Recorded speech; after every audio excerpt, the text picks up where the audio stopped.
ప్రార్థన చేసుకుందామండి.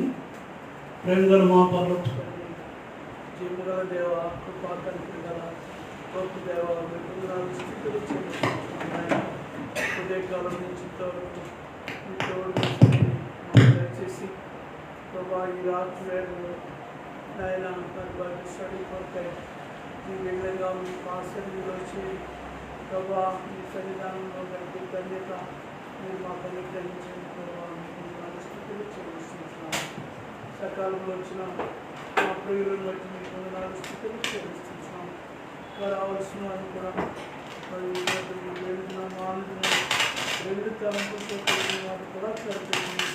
నడిపించండి, సహాయం చేయండి ప్రభా.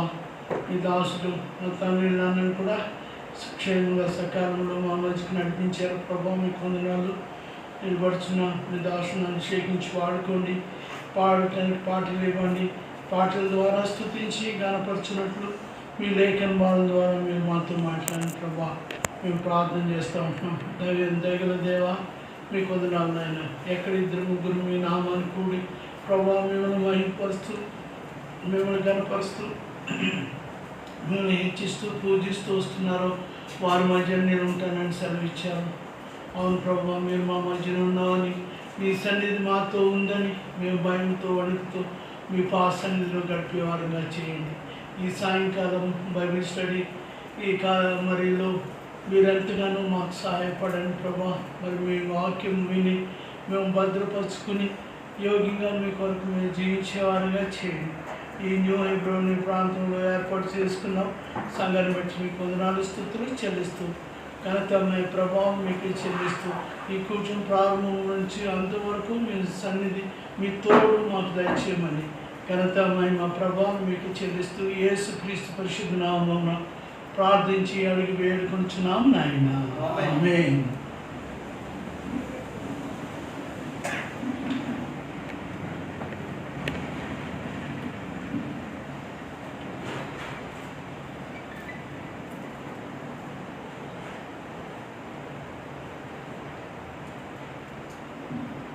పాఠశాల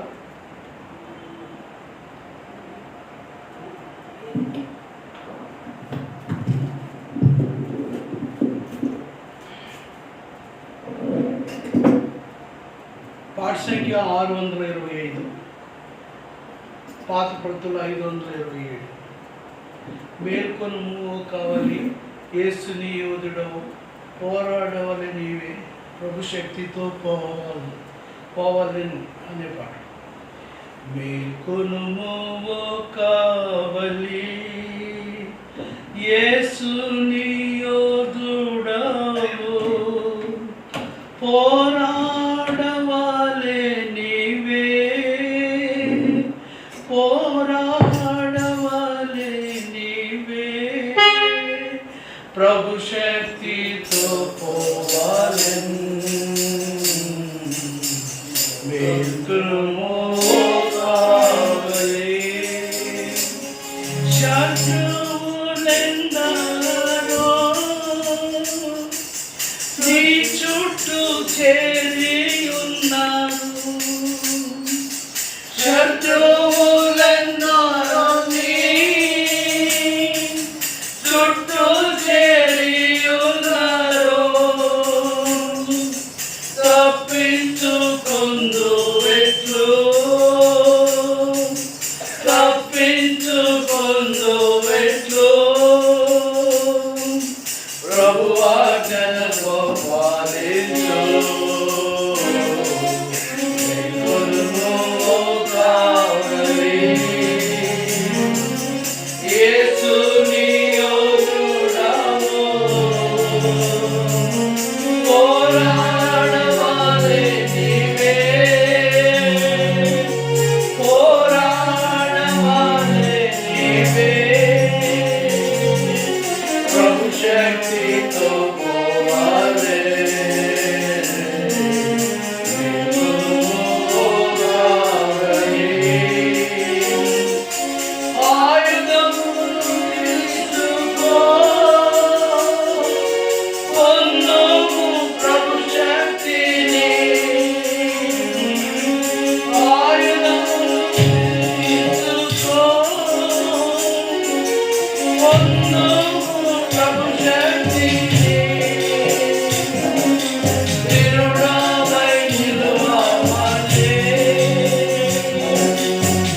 నీతో పోవాలే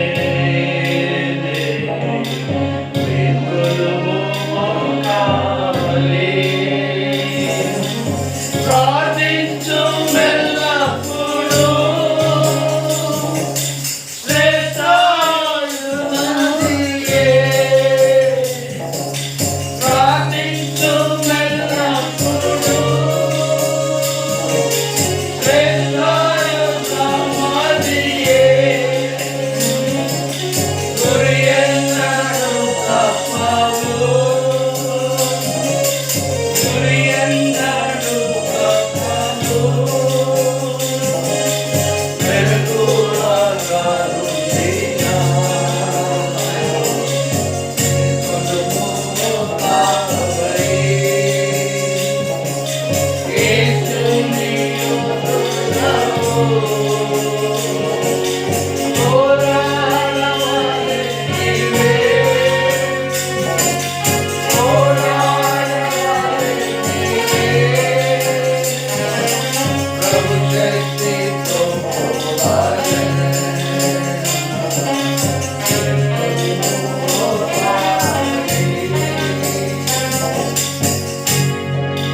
పాట సంఖ్య 636 పాత ప్రతిలో 536 యెహోవా నీ కృపాతిశయము నిత్యము కీర్తింతును తరతరములకు నీ విశ్వాసత తెలియపరచదనని 1 3 5 యెహోవా నీ కృపాతిశయము యెహోవా నీ కృపాతిశయమును నిత్యము కీర్తింతును నిత్యము కీర్తింతును యెహోవా నీ కృపాతిశయమును నిత్యము కీర్తింతును నిత్యము కీర్తింతును తరతరములకు నీవే శాశ్వత తెలియపరచెదను తెలియపరచెదను తరతరములకు నీవే శాశ్వత తెలియపరచెదను తెలియపరచెదను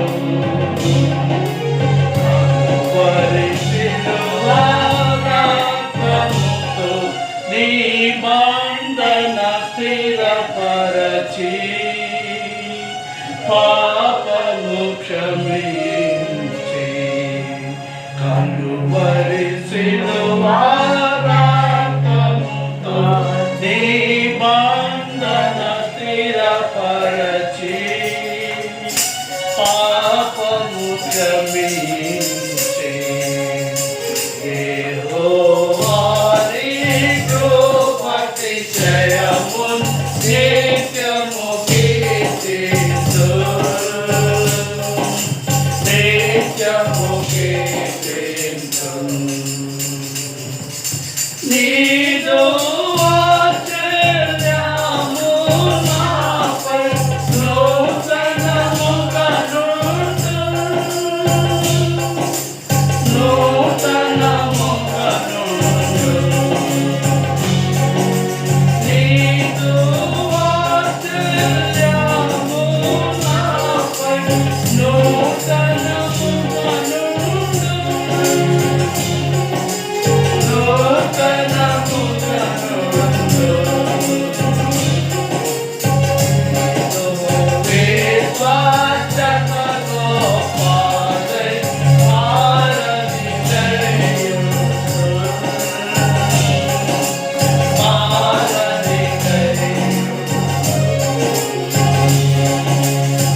రండి.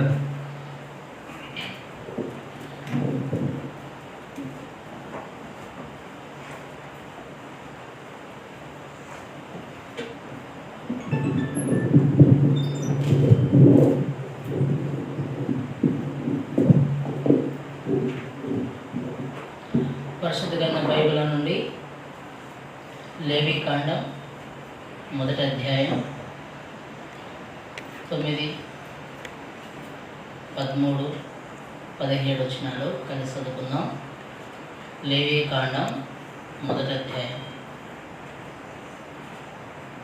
9వ వచనం, 13వ వచనం, 17వ వచనం అందరం కలిసి గట్టిగా దీర్ఘ చదువుకుందాం. చదువు. Book of Leviticus, 1st chapter, 9th, 13th, 17th verse. Read all together. అందరం కలిసి చదువుకుందాం. యెహోవాకు ఇప్పైన సువాసన గల దహన బలి అన్నట్టు యాజకులకు దాన్ని బలిపీఠం మీద నటింపవలెను. 13వ వచనం. దాని అంత్రములను కాళ్లను నీళ్లతో కడగవలెను. అప్పుడు యాజకుడు దాన్ని తెచ్చి బలిపీఠం మీద దాన్ని దహింపవలెను. అది దహన బలి అనగా యెహోవాకు ఇప్పైన సువాసన గల హోమము. 17వ వచనం. అతడు దాని రెక్కల సందున దాన్ని చీల్చవలెను గాని ఆ భాగములను విడదీయకూడదు. యాజకుడు బలిపీఠం మీద అనగా అగ్ని మీద కట్టెల పైన దాన్ని దహించవలెను. అది దహన బలి అనగా యెహోవాకు ఇప్పైన సువాసన గల హోమము. అలాగే ఎఫెసీయులకు రాసిన పత్రిక 5వ అధ్యాయం 2వ వచనం కూడా కలిసి చదువుకుందాం. The book of Ephesians 5th chapter. Read all together verse 2. క్రీస్తును మిమ్మల్ని ప్రేమించి పరిమళ వాసనగా ఉండుటకు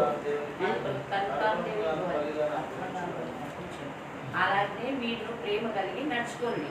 ప్రభు సాయంత్రం చిన్న ప్రార్థన చేసుకుందాం. మోకరించి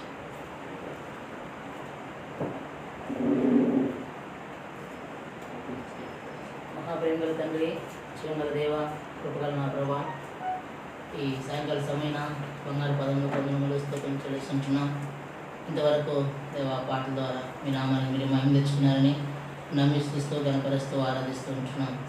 దేవా, గడిచేటువంటి వారం నుంచి దేవా మీరు అందించినటువంటి లేవికాండం ధ్యానిస్తుండగా మీరు కనికరించండి, చూపించండి. నిలబడతా నిష్ప్రయోజకులను ఇక్కడ చేరవచ్చిన వింటున్నా చూస్తున్న వారందరినీ మేము చూస్తే మీకు కూడాను ఎన్నిక లేని వాడిని నడుపుకుంటున్నాం. అయ్యా, మీ వాక్యాన్ని ధ్యానించడం కానీ అందులో సంగతులు నేర్చుకోవడం కానీ ఏమాత్రం యోగ్యత లేనటువంటి వాడిని ప్రభా కరికరించి మీ సన్నిధిలో మీరే వాళ్ళకు జ్ఞానం అనుగ్రహించి దేవా కూడికి ఆరంభం నుంచి ముగింపు వరకు మీరే ఉంటున్నాండి. దేవా, మీ సహాయ నిమిత్తమై యెషయా 49 వచనాలు, యెహోషువ 1:9, ఇర్మియా 1:9, కీర్తన 81:10 జ్ఞాపకం సహాయం చేయండి. మీ దేవ మీ బిడ్డలతోనే ప్రభా ఎవరైతే ఆసక్తితో దేవుని మాట వినాలని నేర్చుకోవాలని ఉంటున్నారో దేవా వారితో హృదయాలతో మీరు మాట్లాడి మీరే జ్ఞాపకం దేవా. కీర్తన 19:18 నీ ధర్మశాస్త్రం ఆశ్చర్యమైన సంగతులు దేవా మీరు నాకు మాకు అందరికి బయలుపరుస్తారండి. ఈ దినం ప్రత్యేకంగా ఎక్కడైతే ఆ స్థలాల్లో బైబిల్ పట్టణాన్ని కలిగి ఉంటున్నారో నిలబడుతున్న దాసులతో మీ సంధించి మీరే మహిమార్థంగా జరిగించుకోండి. మీరే ప్రభు చూపిస్తారని వేడుకుంటూ ఘనత మహిమాప్రభావం చెల్లిస్తూ మరొక వరయం దేవా నిలబడుతున్న దాసుని నిష్ప్రయోజకులని యథార్థంగా ఒప్పుకుంటూ దేవా ప్రజలు మీ వారు, స్థలం మీది, వాక్యం మీది కనుక మీ ఆత్మ సంచారం ఆమోదించి మీరే కూడికి ఆరంభం నుంచి ముగింపు వరకు మీరే ఘనత మహిమాప్రభావాలు పొందుతున్నామని యేసుక్రీస్తు వారి నామంలో ప్రార్థించి స్తుతించడి వేడుకుంటున్నాం తండ్రి. ఆమేన్.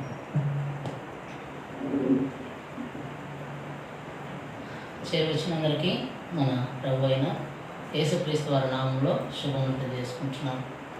దేని వాక్యంలో మనం ప్రవేశించక ముందు మనం బైబిల్ పైకెత్తి పట్టింప శ్రేష్ఠ గ్రంథం బైబిల్ పళ్ళు పాడుకుందాం.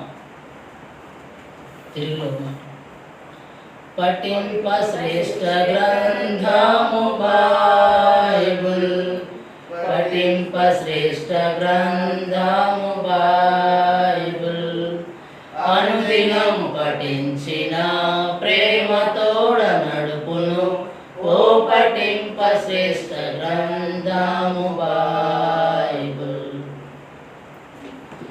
గడిచిన వారము మనం లేవియా కాండం అందులోని ఉపోద్ఘాతం లేదా ఇంట్రడక్షన్ మనం కొన్ని విషయాలు చూస్తూ వచ్చినాం.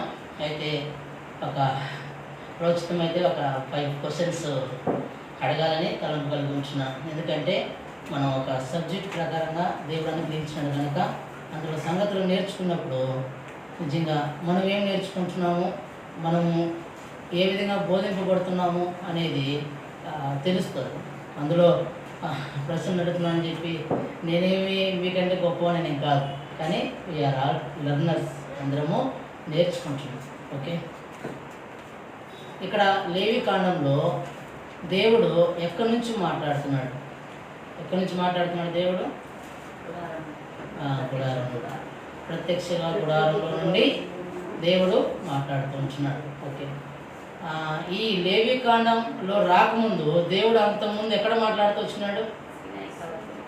సీనాయి పర్వతము, ఇంకా శబ్దాలలోను, ఉరుములు, మెరుపుల్లోను ఆ రీతిగా దేవుడు మాట్లాడుతూ వచ్చినాడు.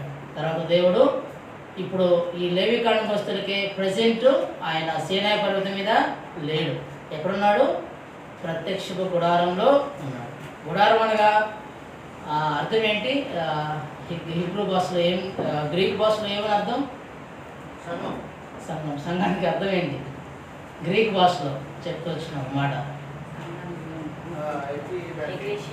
ఎక్లేషియా. అంటే అర్థము లోకంలో నుండి దేవుడు పిలుచుట. ఓకే, ఇందులో ప్రాయశ్చిత్తము అనే పదం ఎన్నిసార్లు రాయబడుతూ వచ్చింది? 45 టైమ్స్. ఈ లేవి కాండంలో ఉన్న 27 అధ్యాయాల్లో మూల అంశం ఏంటి? దేవుని ఉద్దేశం, అందులో ఉన్న భాగం ఏంటి? ఆ మూలాంశం, థీమ్, మొత్తం సబ్జెక్ట్ అంతా 27 చాప్టర్లో దేవుడి ఉద్దేశం ఏమై ఉన్నదాడ? హోలీనెస్.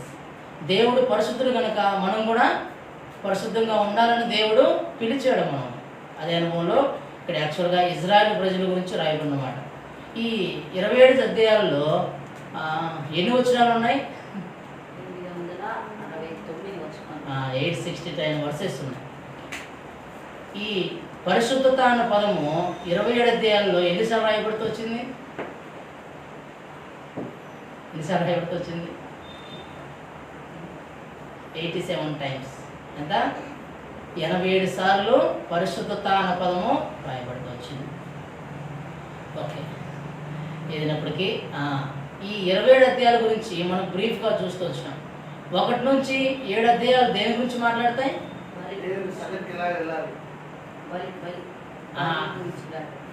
బలుల గురించి. ఎన్ని రకాల బలులు? 5 రకాల బలుల గురించి 1 నుంచి 7 వరకు మాట్లాడతాయి. 8, 9, 10 అధ్యాయాలు దేని గురించి మాట్లాడతాయి? ఎవరు ప్రతిష్టత? యాజకుల యొక్క ప్రతిష్టత లేదా దైవ సేవ ప్రతిష్టత గురించి 3 అధ్యాయాలు మాట్లాడతాయి. 11 అధ్యాయం దేని గురించి? ఒక సామాజిక, వ్యక్తిగత ఆరోగ్య సూత్రాల గురించి. ఏది తినాలా, ఏది తినకూడదు, ఏది యూజ్ అన్నమాట. 12 అధ్యాయం దేని గురించి మాట్లాడుతుంది? మాతృత్వం గురించి. ఒక స్త్రీ తల్లిగా అయిన తర్వాత ఎలా ఆశీర్వాదాలు అందులో చూస్తాయి అన్నమాట రాయబడుతూ వచ్చింది. తర్వాత 13 నుంచి 15 అధ్యాయాలు దేని గురించి మాట్లాడతాయి? కుష్ఠరోగి తనకు తానుగా ఆ విధంగా ఉన్నప్పుడు వాడు ఏ విధంగా దేవుని సన్నిధికి వెళ్ళాలా, రాకూడదా లేదా అనే విషయాలు. ఆ కుష్ఠరోగం పాపంతో పోల్చబడుతూ వచ్చింది. అది దేవునికి వేరుగా చేస్తూ వచ్చింది. కాబట్టి ఆ నియమాలు రాయబడి 16 చాప్టర్ 16 అధ్యాయం దేని గురించి మాట్లాడుతుంది? ప్రాయచిత్తార్థ దినం గురించి, క్రీస్తు యొక్క బలి గురించి మాట్లాడుతుంది. 17వ అధ్యాయము దహన బలి యొక్క ప్రతిష్టత లేదా క్రీస్తు యొక్క మరణం లేదా పునరుద్ధానం గురించి, మరణం గురించి మాట్లాడు. తర్వాత 18 అధ్యాయం నుంచి 22 అధ్యాయాల వరకు ఏదేని గురించి? ఫెస్టివల్స్, మోరల్లా, సెరిమనల్లా లేదా సివిల్లా, న్యాయ సూత్రాలు, న్యాయ విధులు లేదా కొంత లైంగిక పరమైనటువంటి విషయాల గురించి ఆ అధ్యాయం మొత్తం ఒక దేవుని సన్నిధిలో మనం ఎలా రావాలి, చాలా విషయాలు ఉంటాయి, అది మాట్లాడుతూ. తర్వాత 23వ అధ్యాయము ఏదైతే ప్రవచనాత్మకంగా చెప్పబడుతూ వచ్చినాయో అవి నెరవేర్పు ఏ విధంగా ఉండబోతుందో, తర్వాత పాలస్తీనా దేశంలో జరుగుతున్న సంగతులు కూడా అక్కడ రాయబడవచ్చు. తర్వాత 24వ అధ్యాయం నుంచి 27వ అధ్యాయం వరకు ఇశ్రాయేలు జాతి యొక్క విలువ, ఆ, నివసించిన స్థలము, ఆ, ప్రవచనాలు, పరిశుద్ధత గురించి. మొత్తం పరిస్థితి గురించి ఇశ్రాయేలు జాతి నెక్స్ట్ వాళ్ళ కానా ప్రయాణం, ఈ రెండు జంటగా టుగెదర్ కలిసి వెళ్తాయి కాబట్టి వాటి యొక్క ప్రత్యేకత ఉంటుంది.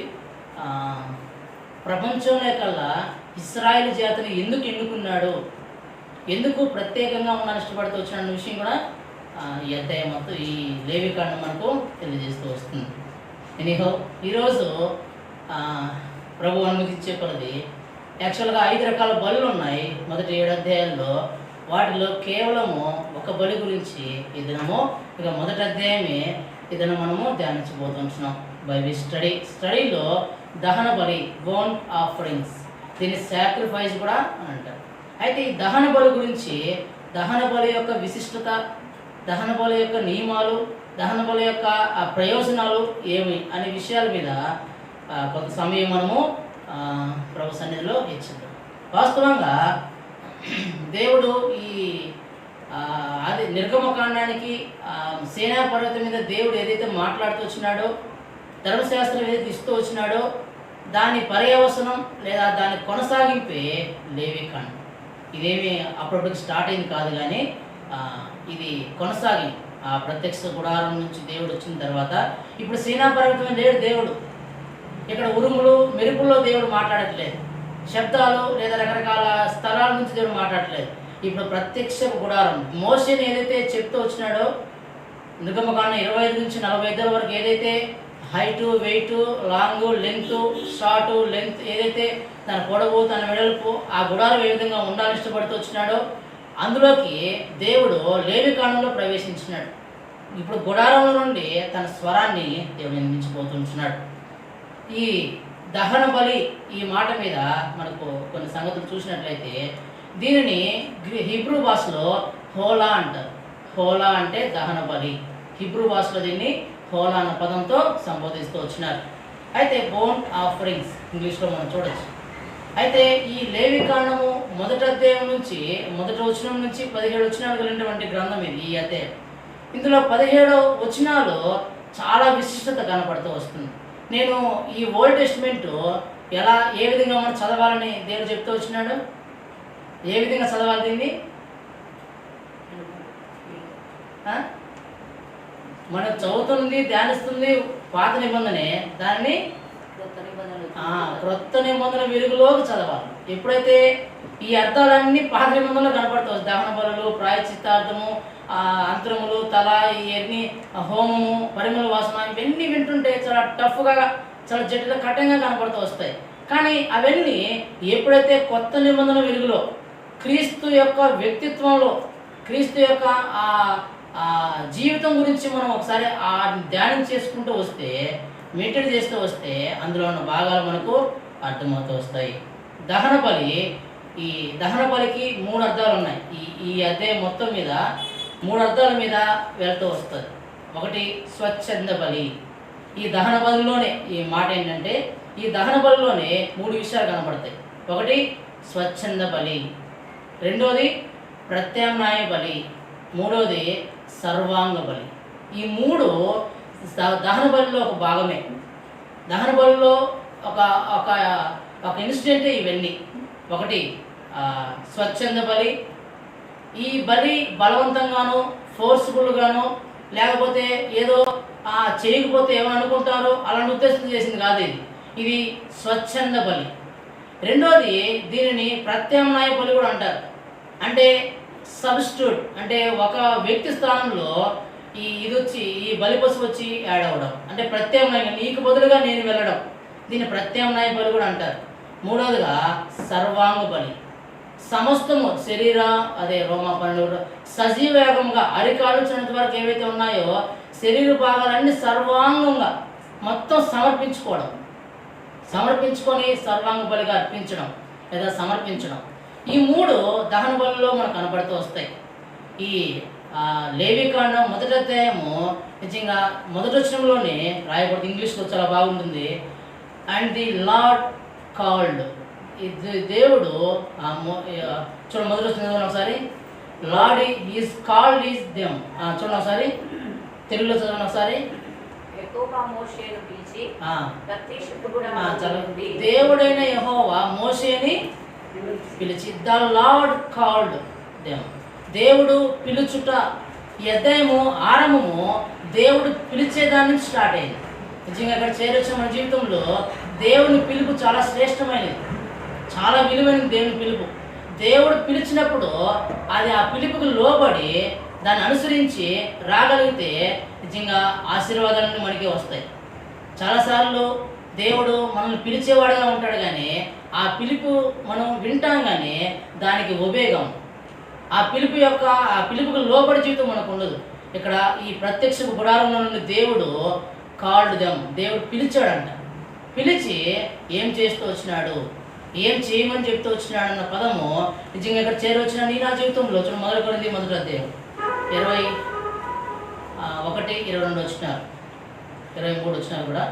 1 కొరింథీ 1st చాప్టర్ 21 నుంచి.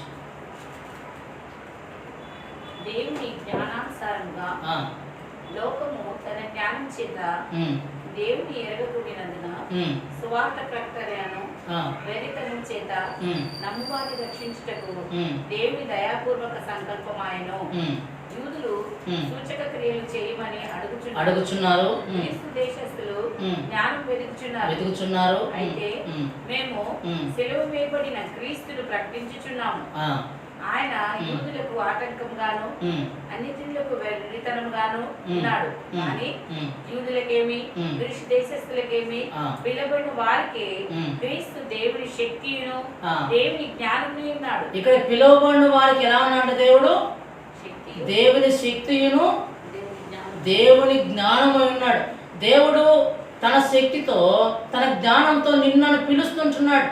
నిజంగా దేవుడి పిలుపుకు లోబడితే, ఆ పిలుపు విని, ఆ స్వరం విని నీవు నేను రాగలిగితే ప్రభు ఇచ్చే ఆశీర్వాదాలు మనకు దొరికితే వస్తాయి. అందుకే దీని వెలుగులో యెషయా గ్రంథం 55:1 దప్పికొన్న వారులారా ఎక్కడ రావాలంట? నీళ్ళ వద్దకు రండి. ఎవరైతే అవసరాలు ఉంటాయో, ఎవరైతే దేవుడి పిలుపుకు లోబడి ఆ పిలుపుకు విధేయత చూపి ఎవరైతే విని పరిగెత్తుకొని వస్తారో వాళ్ళు మాత్రమే దాహం తీర్చబడుతుంది.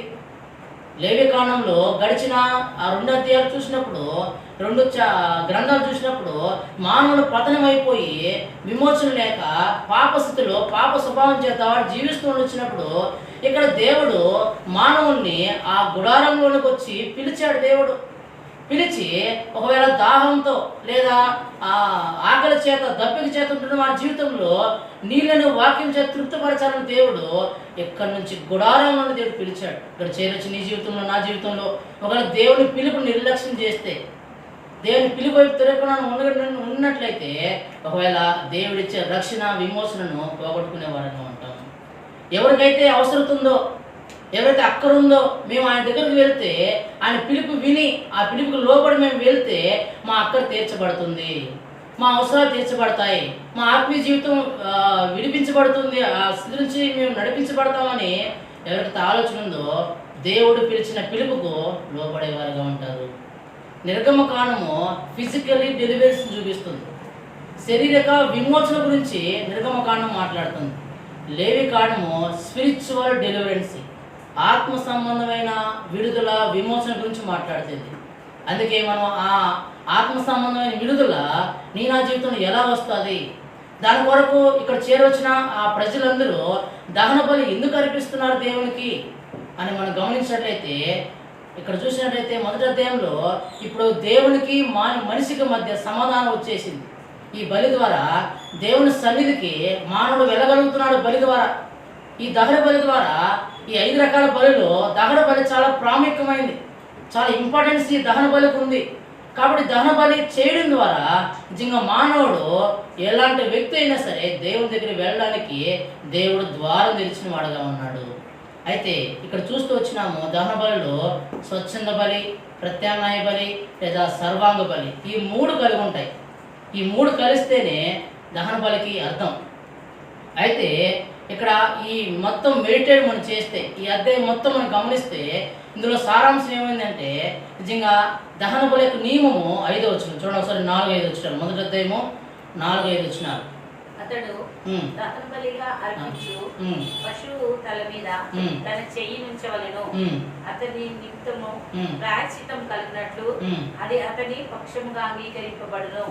అతడు యెహోవా సన్నిధిని ఆ కోడెదూడను వధించిన తర్వాత యాజకులైన అహరోను కుమారులు దాని రక్తమును తెచ్చి ప్రత్యక్ష గుడారం ఎదుటనున్న బలిపీఠం చుట్టూ ఆ రక్తమును ప్రోక్షింపవలెను.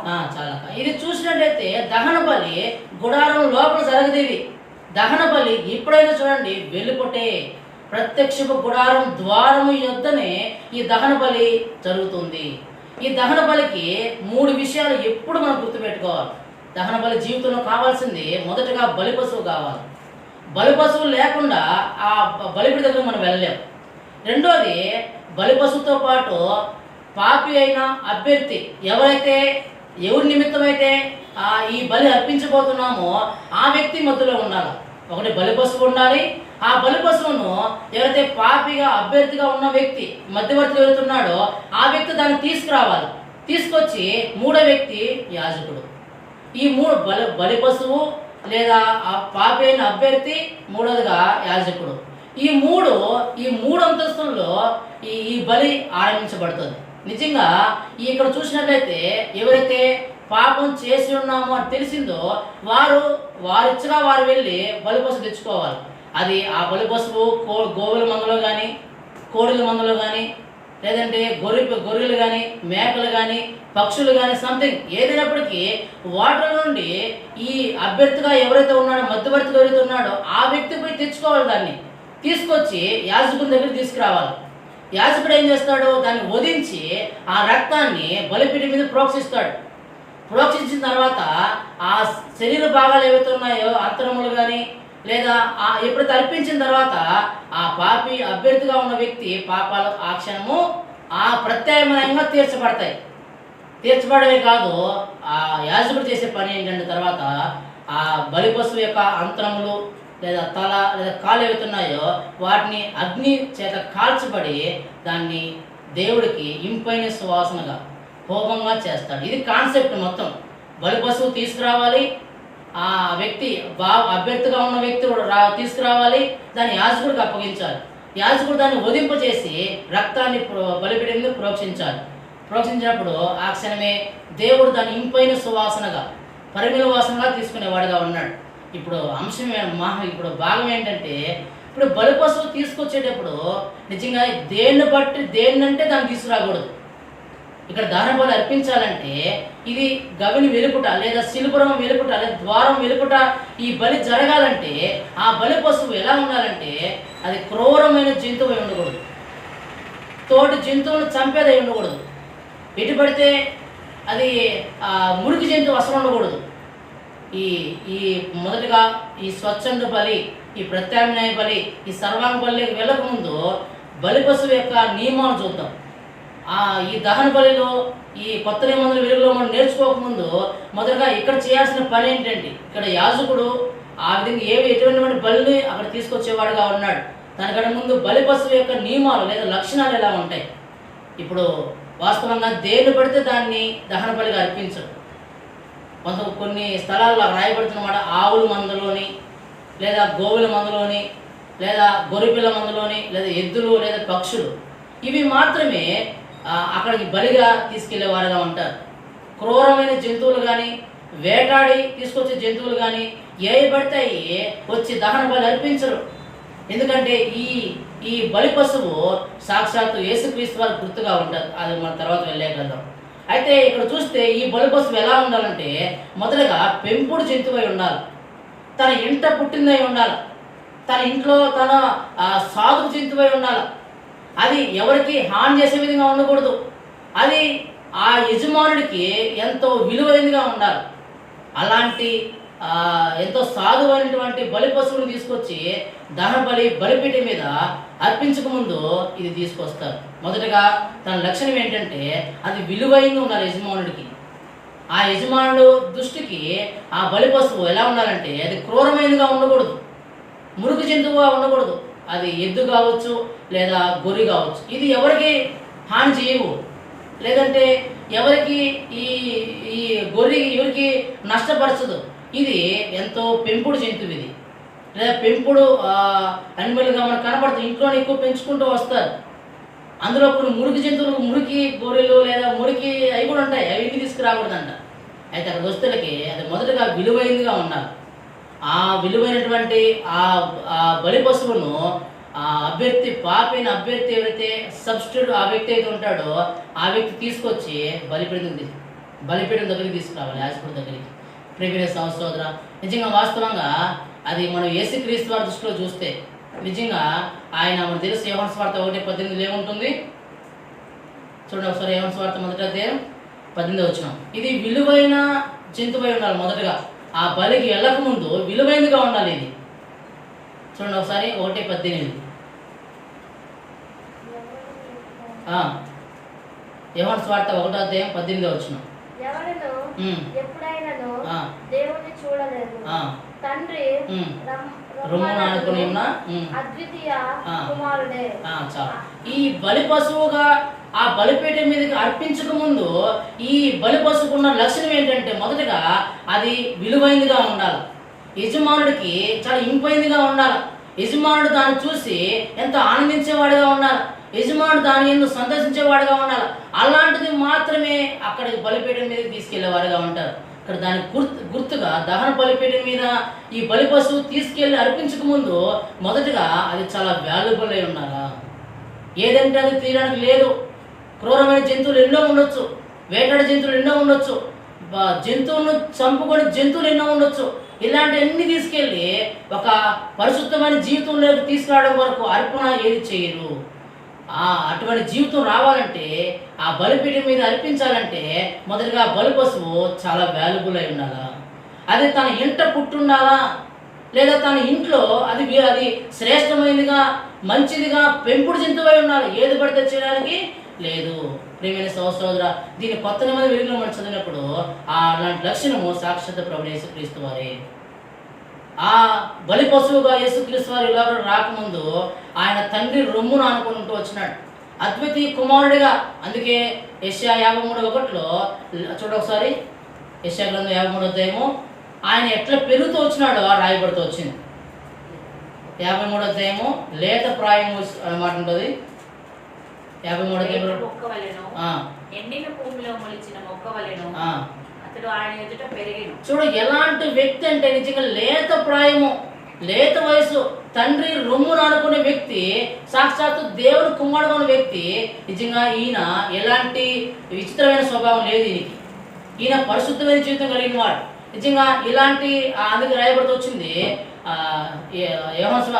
రోమా 8:31 తన సొంత కుమారుణ్ణి మన కొరకు ఇచ్చిన వాడు మన కోసం ఇంకేమైనా ఇవ్వగలుగుతాడు. ఈ బలిపీఠ దహన బలిపీఠం మీదకి ఈ బలిపశు వెళ్ళక ముందు మొదటగా దాని లక్షణం ఏంటంటే అది విలువైనదిగా, పెంపుడు జంతువుగా, తన ఇంట పుట్టినదిగా, తను ఎంతగానో కాపాడకు పోషించేదిగా ఉన్నప్పుడు దానిని అక్కడ తీసుకెళ్ళి ప్రాయశ్చిత్తార్థంగా చేయగలుగుతారు.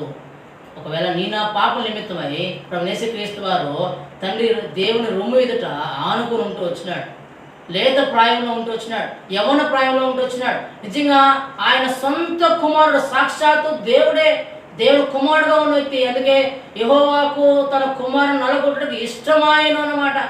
తన సొంత కుమారుడే నీ కొరకు నా కొరకు సిలువ మీదకి వెళ్ళడానికి, ఆ బలిపీఠం మీద వెళ్ళడానికి మొదటిగా ఆయన విలువైన వాడు, యజమానుడికి చాలా ఆనందాన్ని ఇచ్చిన వాడు యేసుక్రీస్తు వారు. తండ్రి దేవునికి ఎంతో పరిమళ వాసనగా ఉన్నవాడు ఆయన జీవితం. అలాంటి వ్యక్తి మొదటగా విలువైన వాడు అక్కడ వెళ్తూ వచ్చినాడు. ఈ బలి పశువు దహన బలిపీఠం మీదకి వెళ్ళకముందు మొదటగా అది విలువైంది ఉండాలి, లేదా పెంపుడు జంతువై ఉండాలి. ఇటు పడితే ఎలాంటిదైనా తీసుకెళ్ళి బలిర్పణ ఇవ్వరు. అక్కడ వెళ్ళకముందు అది విలువైంది. రెండోదిగా ఈ బలి పశువు అక్కడ దహన బలిపీఠం మీద యాజకుడు పాప నిమిత్తమై మధ్యలో ఏదో పాపిన అభ్యర్థి తన కొరకు ఈ బలి అర్పించక ముందు ఆ బలి పశువు ఎలా ఉండాలంటే ఆ వ్యక్తికి విధేయత చూపిన వారిగా ఉండాలి, విలువైనదిగా ఉండాలి. రెండోదిగా విధేయత కలిగిందిగా ఉండాలి. విధేయత లేకపోతే, లోబడితత్వం లేకపోతే ఆ బలి పశువు పిలిచిన వెంటనే రాదు అక్కడికి. నిజంగా ఆ బలి పశువు ఎలాంటిదంటే విధేయత చూపింది. లోబడే స్వభావం కలిగింది. నిజంగా ఆ వ్యక్తి తనకు తెలియకపోవచ్చు, నన్ను వెళ్ళి ఆ సిలువ బలిపీఠం మీద ఆ బలిపీఠం మీద నన్ను అర్పించబోతున్నారు, నన్ను చంపేయబోతున్నారు, నన్ను అక్కడ నన్ను వధించబోతున్నారు విషయం దానికి తెలియకపోవచ్చు. కానీ అయితే అది రెండోది ఎలాంటిదంటే విధేయత కలిగిన బలిపశువు. దానిని ఆ పాపిని మధ్య పెడితే దాన్ని తీసుకెళ్ళి దాన్ని వధించి రక్తాన్ని బలిపీఠం ప్రోక్షిస్తాడు. మనకు బాగా తెలుసు ఫిలిప్పీ 2వ అధ్యాయము సాక్షాత్ ప్రభువు యేసుక్రీస్తు వారు నిజంగా ఆయన విధేయత చూపిన వాడై శిలువ మరణం పొందినంత వరకు ఆయన విధేయత చూపుతూనే వచ్చినాడు. ఆయన విధేయత గల సేవకుడు యేసుక్రీస్తు వారు. ఆయన కూడా నిన్ను నన్ను ఆయన స్వచ్ఛందపడిగా నీ కొరకు నా కొరకు తను బలవంతంగా ఈ లోకానికి రాలేదు. ఆయన ఏమన్నా ఫోర్స్ చేస్తే ఖచ్చితంగా నువ్వు వెళ్ళాలా, నువ్వు ఇలా అలాంటి ఉద్దేశంతో రాలేదైనా ఇష్టపూర్వకంగా తనకు తానే ఆయన మొదటగా విలువైన వాడైన వ్యక్తిని ఈ లోకానికి పంపించాడు. రెండోదిగా విధేయత కలిగిన సేవకుడుగా యేసుక్రీస్తు వారు నీ కొరకు నా కొరకు బలి పశువుగా సిలువలో అర్పించబడుతూ వచ్చినాడు. ప్రేమైన సహోదర, ఈ బలి పశువు ఆ దహన బలిపీఠం మీద అర్పించక ముందు అది రెండోదిగా విధేయత కలిగిందై ఉన్నారు. లోకాల మూర్ఖంతో ఉండి దాన్ని తీసుకెళ్ళి అర్పించరు, లేదా లోబడిన తత్వం బుద్ధిహీనమైన దాన్ని తీసుకెళ్ళి అర్పించరు. అది ఎలాంటిదంటే ఈ దహన బలిపీఠం మీద అది విధేయత కలిగిందా ఉన్నారు. అది చూస్తే కృత నిబంధనల ప్రభు యేసుక్రీస్తు వారి మన గుర్తు. ఆయన లోకానికి నీ కొరకు నా కొరకు శరీరం ధరించుకొని తండ్రి చెప్పిన మాట వెంటనే లోబడి విధేయత చూపి ఈ లోకానికి విధేయత గల సేవకుడిగా వచ్చి ఆ కలువరి శిలువలో నీ కొరకు నా కొరకు మరణిస్తూ వచ్చినాడు. ప్రేమైన సహోదర, కాబట్టి ఈ బలి పశువు రెండోది విధేయత కలిగిన లక్షణం. అది మనం యేసుక్రీస్తులో చూడవచ్చు. మూడోదిగా ఈ బలి పశువు జీవితంలో ఆ పాపి అయిన అభ్యర్థి ఎవరైతే ఉన్నాడో ఆ వ్యక్తి ఆ బలి పశువుని తీసుకెళ్ళి యాజకుడి దగ్గరికి తీసుకెళ్ళక ముందు, అది వధించక ముందు ఇది ఎలాంటిదై ఉండాలంటే చాలా బలం కలిగి ఉండాలి, చాలా శక్తివంతమైన ఉండాలి. నిజంగా బలహీనమైనటువంటి ఎద్దులను కానీ, బలహీనటువంటి కోడిదూడలను కానీ, గోవులను కానీ, గొర్రెలను కానీ తీసుకెళ్ళడానికి ఛాన్స్ లేదు. అది చాలా బలమైనదిగా ఉండాలి. అందుకే చూడండి, క్రీస్తు కూడా హెబ్రీ 7వ అధ్యాయం 25వ వచనం, హెబ్రీ రాసిన పత్రిక 7వ అధ్యాయము 25వ వచనం. దేవుని వద్దకు వచ్చి వారి పక్షమున విజ్ఞాపన చేయుటకు నిరంతరము జీవించుచున్నాడు కనుక వారి సంపూర్ణంగా రక్షించుటకు శక్తిమంతుడైనాడు. సంపూర్ణంగా రక్షించుటకు ఏమైనాడంట? శక్తిమంతుడు. బలహీనుడైన వ్యక్తి వచ్చి ఆ బలిపీఠం మీద తనకు తాను వధించుకోవాలంటే కష్టం, తన రక్తం చెందించాలంటే కష్టం. నిజంగా ఆ వ్యక్తి శక్తివంతుడై ఉండాలా, లేదా బలవంతుడై ఉండాలా. ఈ బలి పశువు దహన బలిపీఠం మీదకి వచ్చి అర్పించక ముందు ఈ సబ్స్టిట్యూట్గా ఎవరైతే ఆ పాపం చేసిన వ్యక్తి ఎవరైతే ఉన్నాడో ఆ వ్యక్తి తీసుకొచ్చేటప్పుడు అది చాలా కృంగిపోయిన దాన్ని, బలహీనమైన దాన్ని ఏదంటే తీసుకెళ్ళడానికి అవకాశం లేదు. మనకు తెలుసు ఆదికాండం 22వ అధ్యాయము ఎవరిని? ఇస్సాకుని దహన బలిగా తండ్రిని దేవుడు అడిగాడు, అయ్యా నీ ఒక్కగానో కుమారుడు నాకు ఇచ్చి బలి అయినప్పుడు నిజంగా అతను యవ్వన ప్రాయం దాదాపుగా 17 years అని కొంతమంది బైబిల్ స్కాలర్ చెప్తూ వచ్చినారు. మంచి యవ్వనస్తుడు ఆయన. నిజంగా ఆ సమయంలో తను స్వచ్ఛందంగా తనకు తానే వచ్చిన స్వభావం కలిగిన వాడు. ఇక్కడ చూస్తే ఈ బలిపోసు జీవితం 3వ లక్షణం ఏంటంటే అది ఎంతో బలం కలిగిందే ఉండాలి. యేసుక్రీస్తు వారు బలవంతుడు కనుక, ఆయన శక్తివంతుడు కనుక నిన్ను నన్ను సంపూర్ణ విమోచన ఇవ్వడం కొరకు ఆ శిలువ బలియాగం చేయాలంటే ఆయన బలహీనుడు కాదు. అందుకే పౌలు ఒక మాట అంటాడు, ఆయన మీ విషయంలో మీ కంటికి బలహీనుడు కనపడుతున్నాడేమో, కాదు ఆయన చూడగా ఆయన బలం మీ దృష్టికి బలవంతుడై ఉన్నాడు అంటాడు. నిజంగా దేవుడు బలవంతుడు, శక్తివంతుడు. అలాంటి దేవుడు నీ కొరకు నా కొరకు బలి పశువుగా ఆ దహన బలిపీఠం మీదకి ఆయన అర్పణ చేయబడుతూ వచ్చినాడు. ప్రేమైన సోదర, ఈ 3వ లక్షణము ఈ యాజకుడి దగ్గరికి ఈ బలి పశువు తీసుకెళ్ళక ముందు అది చాలా బలమైనదిగా, శక్తివంతమైనది ఉండాలి. ఏది పడితే తీసుకోవడానికి అది బలహీనమైంది, లేదా ఇంకా ఏది రీతిగా తీసుకెళ్ళి అర్పించడానికి అవకాశము లేదు. చూస్తే ఇంకా 4వ చూసుకొని మనం ముందుకు వెళ్దాం. ఈ దహన బలిపీఠం దగ్గరికి అర్పించక ముందు, ఆ యాజకుడు వధించి రక్తాన్ని ప్రోక్షించక ముందు తీసుకొచ్చే ఆ బలి పశువు ఎలా ఉండాలంటే అది లోపరహితం లేకుండా ఉండాలి, లోపరహితమై ఉండాలి. అనగా అది ఎటువంటి లోపాలతో ఉండకూడదు ఆ బలిపశువు. అందుకే మన కయ్యూరు గురించి తెలుసు. దేవుడికేమో హేబెలు ఎలా ఇచ్చినాడు దహన బలిని? శ్రేష్టమైనది తన గోవుల మందులోని శ్రేష్టమైన తీసుకొస్తే ఇతను ఏం చేశాడు? దేవుడికి ఇష్టమే అలాంటివి తీసుకెళ్తే అక్కడ బలిపించడానికి యాజకుడు యాక్సెప్ట్ చేయడైనా అది ఎలా ఉండాలంటే లోపరహితంగా ఉండాలి. దానిలో ఏ కాలు వంకర కానీ కుంటిది కానీ గుడ్డిది కానీ మోగది కానీ చెవిటిది కానీ ఎలాంటిది అలాంటి తీసుకెళ్ళి అక్కడ ఇట్ ఈస్ నాట్ ఎలిజిబుల్. ఆ బలిపీఠం మీద అది అర్హత సాధించదు. అలాంటి ఉండేది అది ఎలా ఉండాలంటే లోపరహితంగా ఉండాలి. అనగా దానిలో అరికాల్చినంత వరకు ఎటువంటి లోపం కనపడదు ఆ బలిపశువులో. అలాంటి దానిని ఈ పాపి అయిన అభ్యర్థి తీసుకొచ్చి యాజకుడికి అప్పగిస్తాడు. తీసుకొచ్చి దాన్ని ఆ బలిపీఠం మీద వధించి రక్తాన్ని ప్రోక్షించి తన పాపాలు అక్షరమే క్షమించబడడానికి అవకాశం ఉంటుంది. అయితే ఇక్కడ మనం చేరవచ్చే ఈ లక్షణం మనం యేసుక్రీస్తు వారిలో ఆరంభం నుంచి ముగింపు వరకు నిజంగా మనం చూస్తే యేసుక్రీస్తు వారిలో ఏ పాపమో లేదు. ఆయన లోపాలు లేనివాడు, ఆయన లోపరహితుడు, ఆయన పాపం చేయనివాడు. అందుకే మొదటి పేతురు 2:22లో ఆయన ఎందుకు పాపమే లేదు, ఆయన పాపమే చేయలేదు, పాపము లక్షణాలు లేదు. హెబ్రీ 7:26లో ఆయన జీవితం మనం చూస్తే ఆయన పవిత్రుడును ఆధ్యాత్మిక జీవితం పాపుల్లో చేరగా ప్రత్యేకంగా ఉన్నవాడు, లోపం లేనివాడు, పాపం చేయనివాడు, పాపం ఛాయలు కనబడినవాడు, లోపం రహితుడైన యేసుక్రీస్తు వారు ఈ లోకానికి నీ కొరకు నా కొరకు దహన బలిపీఠం మీద బలి పశువుగా చేయబడుతూ వచ్చినాడు, వధింపబడుతూ వచ్చినాడు. వధింపడమే కాదు, రక్తాన్ని ప్రోక్షిస్తూ వచ్చినాడు.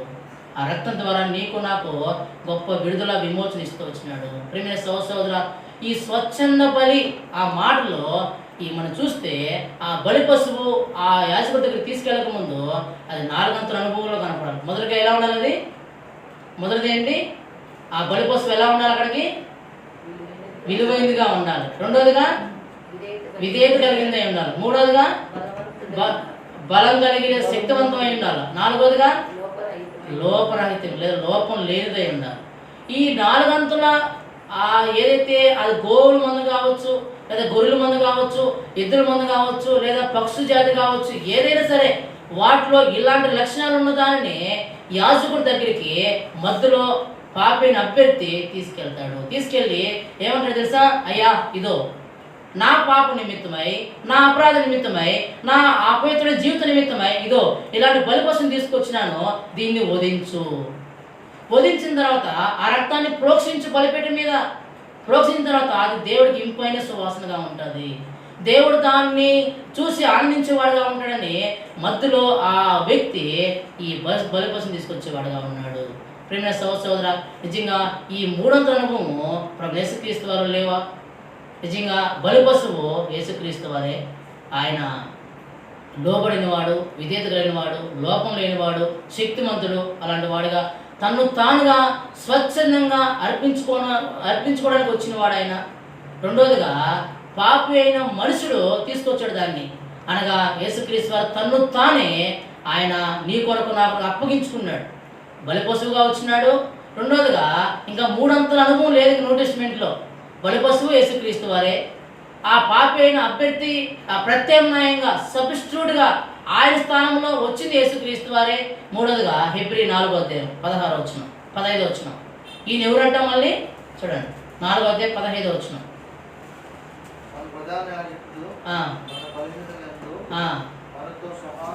ఎవరంట? యేసుక్రీస్తు వారు ప్రధాన యాజకుడు. ఇక్కడ చూస్తే ఆ పాత నిబంధనలో బలి పశువు కావాలి, పాపం చేసినామయ్యా మేము మా నిమిత్తమైన అర్పించని వ్యక్తి కావాలి. మూడోదిగా ఆ అర్పించడానికి యాజకత్వం చేసే యాజకుడు కూడా కావాలి. ఈ 3 ఉంటేనే ఒక వ్యక్తి పాపం నుంచి విడిపించబడతాడు, ఒక వ్యక్తి పాపం నుంచి తప్పించబడతాడు, తను దేవుడిని ఆరాధించడానికి యోగ్యుడవుతాడు, తను దేవుడు పరిశుద్ధుడుగా ఉండడానికి ఏ విధంగా ఉంటూ వచ్చినాడో ఆ పరిశుద్ధుడానికి ఈ వ్యక్తి రాగలుగుతాడు.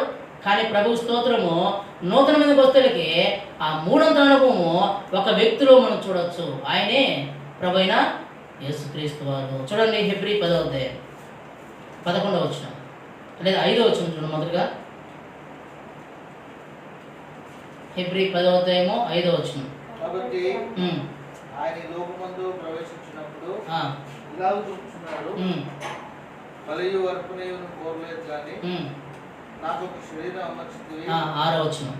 పూర్ణ హోమములను పాప పరిహార బలులను నీకు ఇష్టమైనవి కావు. అప్పుడు నేను గ్రంథపు చుట్టలో నన్ను కూర్చి రాయబడిన ప్రకారం దేవాని చిత్తం నెరవేర్చు ఇదిగో నేను వచ్చినాను.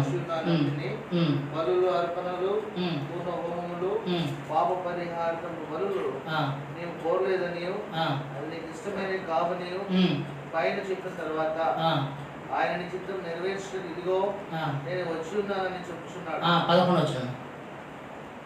మరియు ప్రతి యాజకుడు దినదినము సేవ చేయొచ్చు, పాపములను ఎన్నిటికి తీసివేయలేని ఆ బలులనే మాటి మాటికి అర్పించు ఉన్నాడు ఉండును. ఈయనైతే పాపముల నిమిత్తమై సదాకాలం నిలిచి ఒక బలిని అర్పించి అప్పటి నుండి తన శత్రువులు తన పాదపీఠంగా చేయబడి వరకు కనిపెట్టుచు దేవుని కుడి పార్శ్వమున ఆసీనుడాయెను. చాలనా. ఇక్కడ చూస్తే ఆ దినాల్లో ఉన్న యాజకులు నిజంగా ఒక్కొక్క వ్యక్తి బలహీనత నిమిత్తమై వారి పాప నిమిత్తమై ఆ ఆవుల మందు అనేది బలి కోసం తీసుకొచ్చి వారి నిమిత్తం వీళ్ళు అర్పించేవారు. వీళ్ళు సంవత్సరానికి ఒకసారి వచ్చి లేదా నిత్యం సంవత్సరం ఒకసారి వచ్చి ఆ బలిపీఠం మీద వచ్చి పాపల నిమిత్తమై చేసిన అపరాధం నిమిత్తమై దహన బలిగా ఒక గొర్రెల మంద మేకల తీసుకొచ్చి అర్పించేవారు.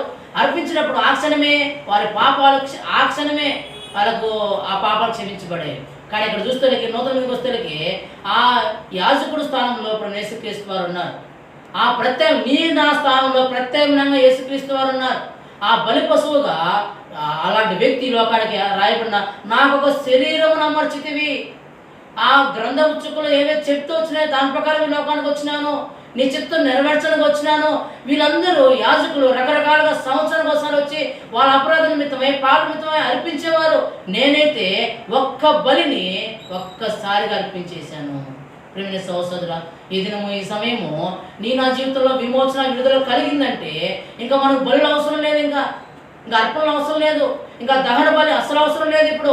ఎందుకంటే సాక్షాత్తు ప్రభు యేసుక్రీస్తు వారే స్వచ్ఛంద బలిగా తనకు తానుగా బలవంతం లేకుండా ఈ లోకానికి వచ్చినాడు.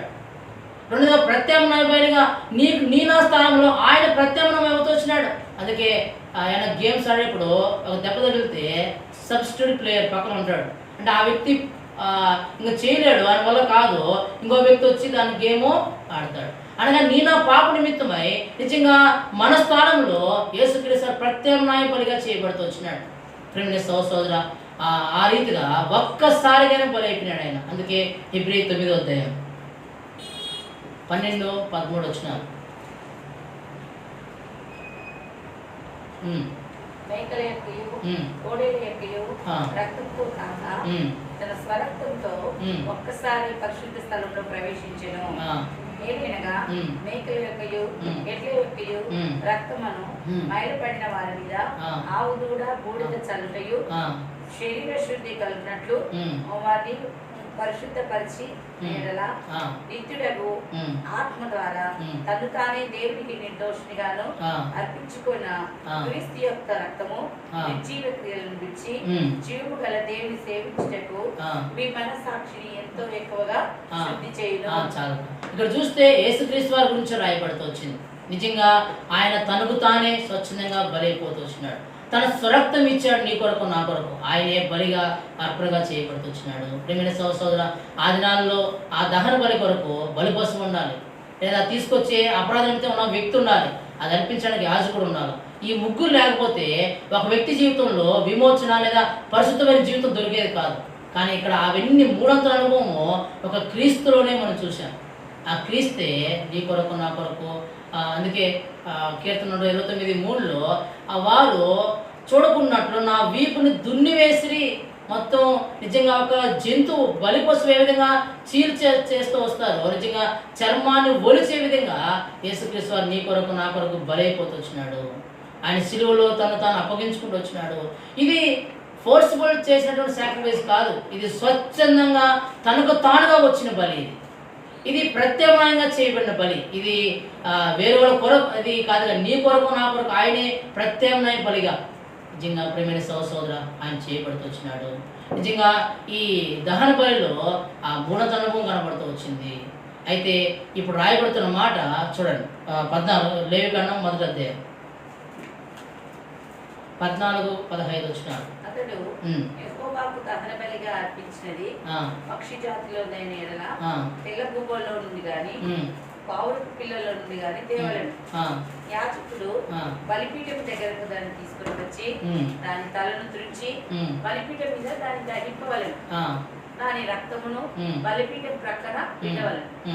మరియు దాని మలముతో దాని పొట్టను ఊడదీసి బలిపీఠము తూర్పు దిక్కున బూడిదను వేయి చోట దాన్ని పారవేయవలను. చాలు. ఇక్కడ రాయబడుతున్న మాట ఏంటంటే, నిజంగా పాపి అయిన అభ్యర్థి ఎవరైతే ఉన్నాడో ఒకవేళ తను తీసుకొచ్చే గోవులు గొర్రెలు కావచ్చు, కానీ అది డిఫరెంట్. ఇక్కడికి వస్తే పక్షి జాతుల్లో కూడా ఒకవేళ పక్షులు కానీ ఏమైనా అవి తీసుకొచ్చి ఆ యాజకుడి దగ్గరికి తీసుకురావాలి. అది అక్కడ వధించాలి. వధించిన తర్వాత ఆ రాయబడుతున్న మాట ఏంటంటే, నిజంగా ఇక్కడ రాయబడుతున్న అధ్యాయంలో ఈ 3వ భాగం ఏంటంటే, ఈ స్వచ్ఛంద బలి అయిపోతూ వచ్చింది ఆయనగా. రెండవదిగా ఈయన ఈయన చూస్తే ప్రత్యామ్నాయంగా చేయబడుతూ వచ్చినాడు. రక్తాన్ని అక్కడ ప్రోక్షిస్తూ వచ్చినాడంట. రక్తము మనకు తెలుసు, లేవికాండం 17-11 ఎక్కడుంది? రక్తము 17-11 అదేనా? లేవికాండం 17వ అధ్యాయం 11వ వచనం.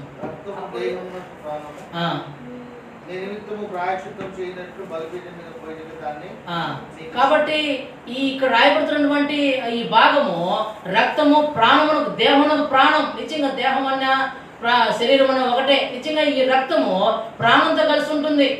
ఈ ప్రాణం కలిగిన వ్యక్తి వస్తేనే నీ కొరకు నాకు ఆ దినాల్లో ఆ బలి పశువుగా ఉన్నదానిని, ప్రాణంతో ఉన్నదానిని చచ్చిపోయిన దాన్ని వచ్చి అర్పించరు. అక్కడ బాగుండి అన్ని బాగుండి ప్రాణంతో ఉన్నదాన్ని తీసుకొచ్చి అర్పించేవాళ్ళు. అది యాజకుల రక్తం కాదు, అది బలిపోసి వేరొక రక్తం తీసుకొచ్చి అర్పించి వారికి విమోచన ఇచ్చేవారు. కానీ ఇక్కడ యేసుక్రీస్తు వారు ఆయన శరీరధారిగా వచ్చి ఆత్మ ప్రాణ దేహం కలిగిన వ్యక్తి లోకానికి వచ్చి తన రక్తాన్ని చిందిస్తూ వచ్చినాడు. తన రక్తాన్ని నీ కొరకు నా కొరకు దారపోస్తూ వచ్చినాడు. నిజంగా ఆనాడు యాజకుడు చేసిన దాన్ని బట్టి ఇక్కడ యేసుక్రీస్తు వారు నూతన నిబంధనలో నీ కొరకు నా కొరకు తనను తాను బలిగా అర్పించుకుంటూ వచ్చి, అందుకే ఎఫెసీ 5:2 ఈ భాగమే, క్రీస్తు మిమ్మల్ని ప్రేమించి మన పరిమళ వాసన వండు కొరకు దేవునికి తన్ను తాను బలిగాను అర్పణగాను తన్ను తాను అప్పగించుకోలేను. నిజంగా యేసుక్రీస్తు వారు రాయబడుతున్న మాట, తన రక్తాన్ని ఆఖరుపటి వరకు చిందించి నిన్ను నన్ను పరిమళ వాసనగా నీ నా జీవితం ఉండాలన్న, నీ నా జీవితం చక్కటి అనుభవంలోకి రావడానికి యేసుక్రీస్తు వారు ఆయనే బలైపోతూ వచ్చినాడు. ప్రియమైన సోదర చేరొచ్చిన నీ నా జీవితంలో ఇంకా విమోచన విడుదల లేకపోతే యేసుక్రీస్తు వారు ఈ లోకానికి నిన్ను నన్ను రక్షించడం కొరకై ఆయన బలి పశువుగా చేయబడుతూ వచ్చినాడు. ఆయన నిన్ను నన్ను నీ నా స్థానంలో ఆయన ప్రత్యామ్నాయంగా చేయబడుతూ వచ్చినాడు. నీ కొరకు నా కొరకు తన్ను తానే బలిగా అర్పణగా శరీరం అంతే అర్పించుకుంటూ వచ్చినాడు. అయితే ఇక్కడ 15వ వచనంలో రాయబడుతున్న మాట, మూడవగా ఏం చేస్తూ వచ్చారంటే వీళ్ళు అర్పించి రక్తం బలిపీఠం మీద పోసిన తర్వాత దాని అంతరములు, తన తల, కాళ్ళు, ఇవన్నీ పొట్ట భాగాలన్నీ తీసి బలిపీఠం మీద పెట్టిన తర్వాత అహరోను కుమారులు వచ్చి ఏం చేస్తారు? దాన్ని అగ్నితో కాలుస్తారు. ఇది సర్వాంగ బలిని చూపిస్తుంది ఈ మాట. ఇందాక స్వచ్ఛంద బలి, ప్రత్యామ్నాయ బలి యేసుక్రీస్తులో చూస్తూ వచ్చినాం. మూడోది సర్వాంగ బలి. ఈ సర్వాంగ బలి దేనంటే ఇది అగ్ని చేత కాల్చబడాల. నిజంగా ఆ బలి పశువు చనిపోయిన తర్వాత రక్తం చిందించి ఆ వ్యక్తి కొరకు ప్రత్యామ్నాయంగా చేయబడిన తర్వాత తన శరీర భాగాలు బలిపీఠం పెట్టి యాజకుడు అటువంటి అహరోను తన కుమారుడు ఏం చేస్తారంటే తలను, అంతరములను, కాళ్ళను ఇవి విడదీసి బలిపీఠం మీద పెట్టినప్పుడు అగ్నితో కాల్చినప్పుడు ఒక్కసారిగా అది దేవునికి ఇంపైన సువాసనగా ఉంటుందంట, దేవునికి పరిమళ వాసనగా ఉంటుందంట. దీని అర్థం ఏంటంటే సర్వాంగ బలిని చూపిస్తుంది. సర్వాంగ బలి అంటే తన్ను తాను అర్పించుకోవడం. ఇది ఎవరి కోసం తెలుసా? యాజకుల గురించి మాట్లాడుతున్నమాట. యాజకుల నిమిత్తమై, పరిచయం చేస్తున్న వారి నిమిత్తమై, సువార్థికుల నిమిత్తమై, లేదా ఆ దినాల్లో నుండి వారి నిమిత్తమై సర్వాంగ బలిగా ఇక్కడ ఆ భాగాలు ఏవైతే ఉన్నాయో అవన్నీ దహన బలిపీఠం మీద వేస్తున్నప్పుడు అగ్ని చేత కాల్చబడుతూ వచ్చినది. నిజంగా బైబిల్లో చాలామంది బైబిల్ పండితులు ఏమంటారు? అగ్ని అంటానే దేని గుర్తు? అంటే అదే చెప్తారు స్టార్టింగ్లో. చాలామంది అగ్ని అంటానే ఇది అగ్ని ఆరదు, పొడుగు చావదు, ఇది ఉగ్రతకు లేదా ఇది ఇంకా రకరకాలుగా ఇది దేవుని వ్యతిరేకత గుర్తు అగ్ని అంటారు చాలామంది చెప్పేటప్పుడు. అయితే అగ్ని నిజంగా రాయబడుతున్న మాట ఇది పవిత్రీకరిస్తుంది, అగ్ని పరిశుద్ధపరుస్తుంది. మోషే ఆ సేనా పర్వతం మీద ఉన్నప్పుడు నిజంగా అది నిర్గమకాండం 3వ అధ్యాయంలో అగ్ని ఏం చేస్తుంది, అక్కడ ఆ పొద కాలిపోకుండా మండుచూ ఉంది. అర్థమైంది అంటే అది పవిత్రీకరించేది లేదా పరిశుద్ధపరిచేది. నిజంగా అగ్ని దేవుని నడుపుదలకు సూచన. అగ్ని వెండి బాగు చేయాలంటే, బంగారం వెండిలో అది ఒక షేప్ రావాలంటే అగ్ని కాల్చబడుతుంది. నిజంగా ఇవన్నీ 3వ వచనం, మలాకి 3వ అధ్యాయం 3వ వచనం. అగ్ని దేని చూపిస్తుందని చూస్తే మలాకి 3వ అధ్యాయం 3వ వచనం. వెండిని శోధించి నిర్మలం చేయవాడైనట్టు కూర్చొనియుండును. లేవీయులు నీతిని అనుసరించి యెహోవాకు నైవేద్యం చేయనట్లు వెండి బంగారములను నిర్మూలం చేయ రీతిని ఆయన వారిని నిర్మూలం చేయను. చాలా రాయబడుతున్న మాట ఏంటంటే అగ్ని ఏదని బట్టి అంటే నిజంగా ఈ లేవీయులు పరిచర్య గురించి, సేవ గురించి, ఆధ్యాత్మికం గురించి ఇక్కడ రాయబడుతూ వచ్చింది. నిజంగా ఈ మాట వెండి కానీ, బంగారం కానీ, ఇతరు కానీ ఏమైనా ఒక షేప్ రావాలంటే ఖచ్చితంగా అగ్నిలో కాల్చబడాలి. కాల్చబడినప్పుడే అది ఒక స్థితిలోనికి పరిశుద్ధమైన జీవితంలోకి రాగలుగుతుంది, ఒక ఆకారంలోకి రాగలుగుతుంది. అయితే ఇక్కడ రాయబడుతున్న మాట ఈ తల లేదా లోపల అంతరములు లేదా ఈ కాళ్ళు ఇవన్నీ బలిపీఠం మీద ఒక్కసారిగా కాల్చబడాల. ఆ దహన బలిపీఠం మీద కాల్చబడకపోతే దేవునికి ఇంపైన సువాసన రాదు, దేవునికి సర్వాంగ బలి చేయబడదు. దాని యందు దేవుడు దహన బలిగా చూసి ఆనందించేవాడుగా ఉన్నాడు. ప్రేమ సహోదర, ఈ రాయబడుతున్న మాట ఇక్కడ చేరొచ్చిన నీ నా జీవితంలో 3 భాగాలు రాయబడినాయి. ఆ బలి పుస్తకం యొక్క 3 పదాలు: ఒకటి తల, రెండోది అంతర్యములు, మూడోది కాళ్ళు. ఈ 3 భాగాలు మాత్రమే దహన బలిపీఠం మీదకి ఈ యాజకుడు లేదా ఆ ప్రత్యర్థి అనే వ్యక్తి ఆ బలి కోసం తీసుకొస్తాడు. ఎందుకు? ఆయన అర్పించిన తర్వాత, స్వచ్ఛంద బలి అయిపోయిన తర్వాత, ప్రత్యామ్నాయ బలి అయిన తర్వాత సర్వాంగ బలి చేయడానికి ఈ 3 పార్ట్స్ మాత్రమే యాజకుడైన లేవి అహరోను కుమారులు బలిపీఠం మీద పెట్టి దాన్ని కాల్ చేస్తారు. ఎందుకంటే తల దేని చూపిస్తుందంటే మన హృదయంలో ఉన్న ఆలోచనలు, తలంపులు, ఊహల్లో ఎక్కడైతే పాపం చేస్తూ వస్తున్నామో అవి వరుసగా అగ్నిపటి మీద లేదా క్రీస్తు దాని మీద మనం ఎప్పుడైతే కాల్చుకున్నామో అంటే వాటి నిమిత్తమై ఎప్పుడైతే చచ్చిపోయే వారంగా ఉంటామో నిజంగా దహన బలి అర్పించే వారంగా ఉంటాం. తల మొదటగా తీసుకొచ్చినారు. ఎందుకంటే మనం తలంపుల్లో, ఆలోచనల్లో, ఊహల్లో మనం అధికారం 6:5లో మానవుడు పాపం చేస్తూ వస్తున్నాడు. మొదట దాని విషయమై అగ్ని చేత కాల్చబడాలి. తల కాల్చబడాలా, నీ నా ఆలోచన కాల్చబడాలా, నీ నా తలంపులు కాల్చబడాలా, నీ నా జీవితం బ్రతుకు విధానం కాల్చబడాలా. ప్రభు కొరకు తమను తాము సజీవ యాగముగా లేదా సర్వాంగ బలి ఎవరైతే తీర్మానం తీసుకుంటారో వాళ్ళు మాత్రమే ఆ బలి అర్పించేవారుగా ఉంటారు. రెండోదిగా అంతర్యములు అనగా లోపల ఉన్నటువంటి భాగాలు ఏవైతే ఉంటున్నాయో నిజంగా సజీవ ప్రతి భాగం లోపల ఉన్నటువంటి ఆ భాగంలో అన్నీ కూడా అగ్ని చేత కాల్చబడినప్పుడే నీ నా జీవితంలో పరిశుద్ధమైన జీవితం వస్తుంది. ఈ పవిత్రత అనేది లేవికాండం 1వ అధ్యాయం నుంచి 20వ అధ్యాయం వరకు కొనసాగుతూనే ఉంటుంది. ఎప్పుడైతే నీకు నీవుగా, నాకు నేనుగా యేసుక్రీస్తు వారు తన్ను తాను అప్పగించుకున్నాడో, తన్ను తాను శరీరాన్ని, ఆ శరీరంలో ఆలోచనలు అన్నింటినీ సమర్పించుకొని నీ కొరకున సజీవంగా చేయబడుతూ వచ్చినాడో అలాంటి అనుభవం నీవు నేను రాగలిగితే నిజంగా మన జీవితంలో ఎంతో మేలు పొందుకునే వారంగా ఉంటాం. మూడోగా కాళ్ళు కూడా కాల్చబడాలంటాం. అందుకే సామెతలు 6:16లో కీడు చేయుటకు నేరపడతా మాటది 6:16 దేవునికి హేయమైనవి 7 గలవు: అహంకార దృష్టి, కలనాడు నాలుక, 6:16-17 వచ్చిన సామెతలు 6వ అధ్యాయం. అస్థేయులైనవి 6 గలవు, 7 ఆయన హేయములు. అవేవనగా అహంకార దృష్టియు, కళ్ళలాడు నాలుకయు, నిరపరాధులను చంపు చేతులను, దుర్యోచనలు యోచించు హృదయమును, కీడు చేయుటకు త్వరపడి పరుగులెత్తు పాదములు. కీడు చేయుటకు త్వరపడి పరుగులెత్తు పాదములు. నిజంగా ఈ బలి పశువు యొక్క కాళ్ళు కూడా దహన బలిపీఠం మీద కాల్ చేస్తున్నారు. ఎందుకంటే అనేక సార్లు ఎక్కడికి వెళ్ళాలన్నా ఈ పాదములే పరిగెడతాయి. ఏదో ఒక తప్పు చేయాలన్నా మొదటిగా మైండ్, తర్వాత ఆలోచన, తలంపు, శరీరం వచ్చిన తర్వాత కాళ్ళు త్వరపడి అది కీడు చేయుటకు త్వరపడు పరుగులెత్తు పాదములు. అంత చక్కగా రాసుకొచ్చాను కదా. నిజంగా కాళ్ళు పాపాన్ని చేయడానికి ముందుకు పరిగెడుతూ వస్తాయి. నిజంగా ఆ విషయంలో కూడా ఆ దహన బలిపీఠం మీద కాల్చబడాలి కాళ్ళు కూడా. ఇది సర్వాంగ బలిగా ప్రభుగా. అందుకే మన చదువుకున్న లేవికాండం 1వ అధ్యాయం 9, 13, 17 వచ్చినారు. ఈ మూడిట్లో ఇది దేవునికి ఇష్టమైన హోమం. ఇది సర్వాంగ బలిగా పరిమళ వాసనగా చేయబడుతున్న హోమం అని రాయబడుతూ వచ్చింది. ప్రియమైన సహోదరా, ఇక్కడ చేర్చిన నీ నా జీవితంలో ప్రభు అప్పగించిన పరిచయ విషయంలో కావచ్చు, పని కావచ్చు, దేని విషయంలో కావచ్చు, కానీ నీవు నేను ప్రభు కొరకు సర్వాంగ బలిగా మనం అర్పించుకోవాలి ప్రభుకి. ఎందుకంటే ద్వితీయోపదేశకాండం 4వ అధ్యాయం 24వ వచనం. ఎందుకు అర్పించుకోవాలా? తల, మొండెము, కాళ్ళు ఎందుకు అర్పించుకోవాలి నీ నా జీవితంలో అంటే 4వ అధ్యాయము 24వ వచనం. ద్వితీయోపదేశకాండం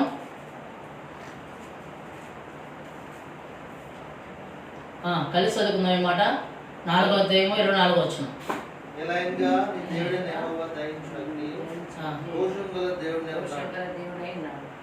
ఏలయనగా ఏమరాయబడుతుంది? ఏలయనగా నీ దేవుడు ఏమైనాడు? దహించు అగ్ని ఉన్నాడు. హెబ్రీ 12వ అధ్యాయం 29వ వచనం కూడా కలిసి చదువుకుందాం. హెబ్రీ 12వ అధ్యాయము 29వ వచనం.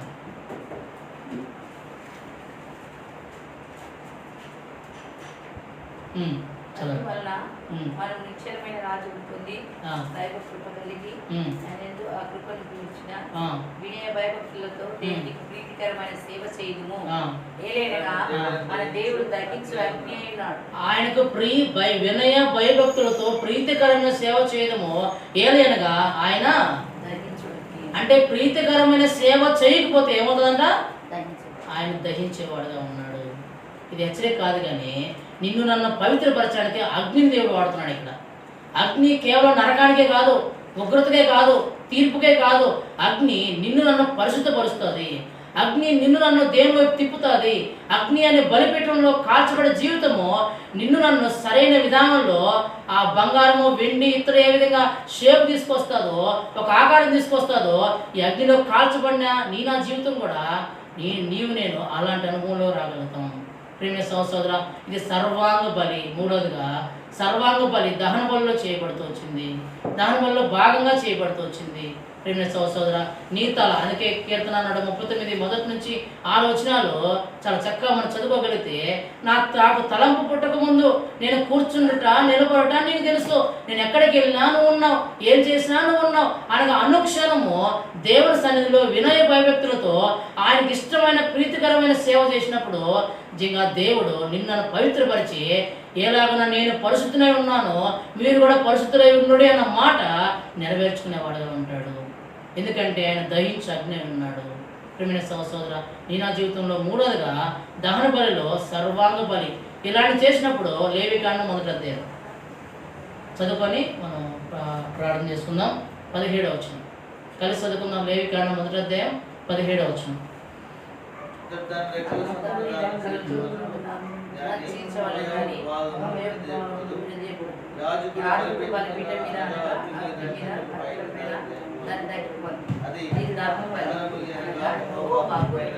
యెహోవాకు ఇంపైన.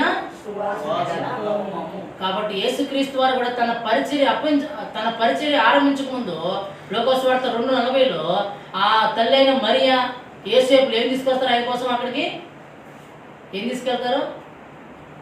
2 పక్షులు తీసుకెళ్తారు, 2 పావుర పిల్లలు తీసుకెళ్తారు.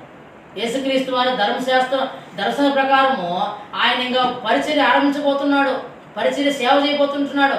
దానికి గుర్తుగా వాళ్ళు ఆ పక్షులు తీసుకెళ్ళి ఆయన సేవలో కొనసాగిస్తారు. అంటే వాళ్ళ దగ్గర ఉన్నది అదే. ఇక్కడ చేరొచ్చిన నీ నా జీవితము ఆయనకు అప్పగించుకోవాలి. రోమా 12:1 ప్రకారము సజీవేగముగా మన దగ్గర ఉన్నది ఇదే, ఇంకేం లేదు. ఇంకా దేవా, నన్ను నేను నీకు అప్పగించుకుంటున్నా.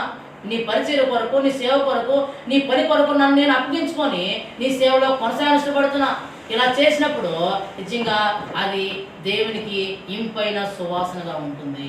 అది హోమంగా చేయబడిందండి దేవుని. ప్రియమైన సహోదరా, చేరొచ్చిన నీ నా జీవితంలో మొదటగా చూస్తే దహన బలిలో ఎన్ని రకాల బలులు ఉన్నాయి? మొదటిది స్వచ్ఛంద బలి, ప్రత్యామ్నాయ బలి, సర్వాంగ బలి. ఈ స్వచ్ఛంద బలి చేయకముందు బలి పశువు ఆ దహన బలి అర్పించక ముందు ఆ వ్యక్తి చేసే ఆ పశువుకున్న లక్షణాలు ఏంటి? మొదటగా బలం, అది విలువైంది, విధేయత కలిగింది, బలమైంది, లోపం లేనిది. ఇలాంటి దానిని ఆ పాపైన అభ్యర్థి తీసుకెళ్ళి యాజకుడికి ఇస్తున్నాడు. యాజకుడు దాన్ని వధించి రక్తాన్ని చిందించి బలిపీఠి మీద రక్తాన్ని ప్రోక్షిస్తున్నాడు. నిజంగా ఈ 3 విషయాలు క్రీస్తులో మనం చూస్తూ వచ్చినాం. ఆయనే మన నిమిత్తం బలి అయిపోయినాడు. ఆయన తను తాను ప్రత్యామ్నాయంగా నా స్థానంలో, నీవు నేను బలవలసిన స్థానంలో ఆయన బలి అయిపోయినాడు. అంత మాత్రం కాదు, మూడోదిగా సర్వాంగ బలి చేయడానికి తను తాను సజీవయాగంగా ఆయన అర్పించుకుంటూ వచ్చినాడు.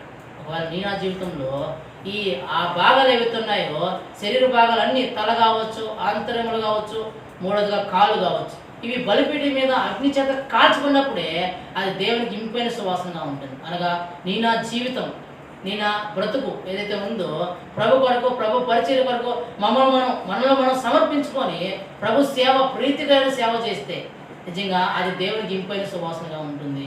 దాన్ని సర్వాంగ బలిగా చేయబడుతుంది. అది లేవికర 1వ అధ్యాయం భాగంలో ఉన్న అంశంలో దహన బలి 3 అనుభవం ఉంటుంది. అర్పించడానికి ఆ బలి పశువు ఉండాలి, అభ్యర్థి మధ్యవర్తి ఉండాలి, మొదటిగా యాజకుడు ఉండాలి. ఈ 3 క్రీస్తులో మనం చూస్తూ వచ్చినాం. ఆ క్రీస్తే ఆ విధంగా బలి మరణించి తిరిగి లేస్తూ వచ్చినాడు. ఆయన నీ కొరకు నా కొరకు తన్ను తాను అప్పగించుకుంటూ వచ్చినాడు. ఇప్పుడు ఈ దహన బలి ద్వారా చివరిగా హెబ్రీ 10వ అధ్యాయం 20వ వచనం, నీకు నా కొరకు ప్రభు దగ్గరికి వెళ్ళడానికి ప్రవేశం దొరికింది. హెబ్రీ 10వ అధ్యాయం 20వ కలిసి చదువుకొని ప్రార్థన చేస్తుంది. 20వ వచనం, హెబ్రీ 10:20 వచనం కలిసి చదువుకొని ప్రార్థన చేస్తాం. సహోదరులారా, యేసు మన కొరకు ప్రతిష్ఠించిన మార్గము అనగా నూతనమైనది, జీవం గలది, ఆయన శరీరము అను తెర ద్వారా ఏర్పరచబడిన మార్గము, ఆయన రక్తం వల్ల పరిశుద్ధ స్థలమందు ప్రవేశించుటకు మనకు ధైర్యం కలిగి ఉన్నది కనుకను దేవుని ఇంటి పైన ఆయన రక్తం ద్వారా దేవుని పరిశుద్ధ స్థలమునకు ప్రవేశించుటకు మార్గం దొరికింది. ఏంటంట? ఆయన శరీరం అనే దేని ద్వారా? తెర ద్వారా.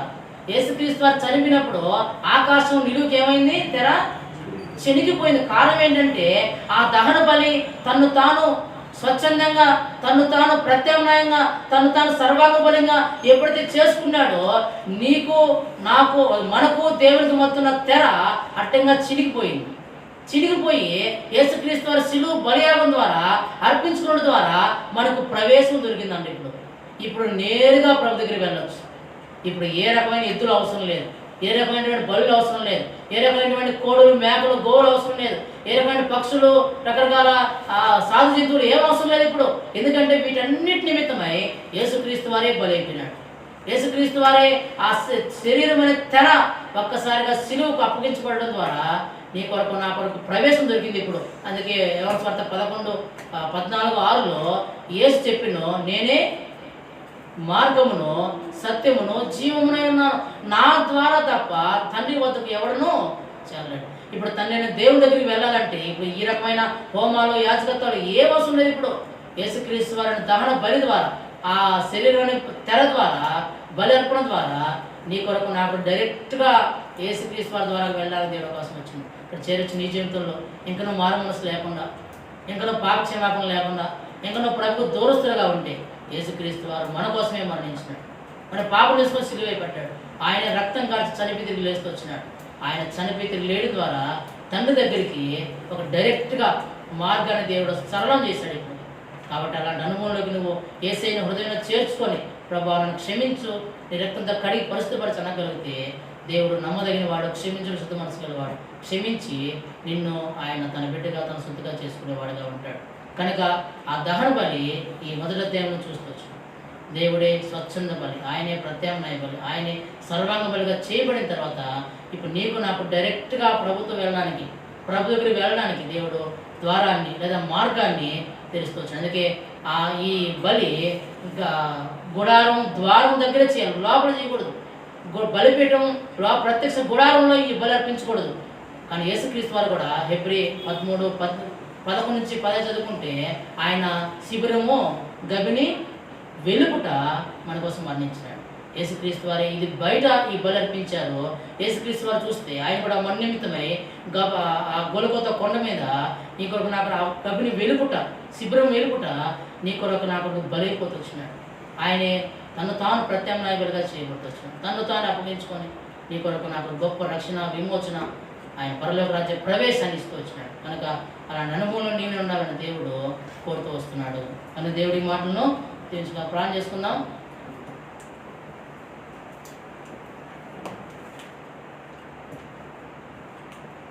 మహాప్రేమగల తండ్రి, శివంగల దేవ, కృపగల నా ప్రభా, సాయంకాల సమయన బంగారు పాదములు పొందములు స్తోత్రం చెల్లిస్తున్నాం.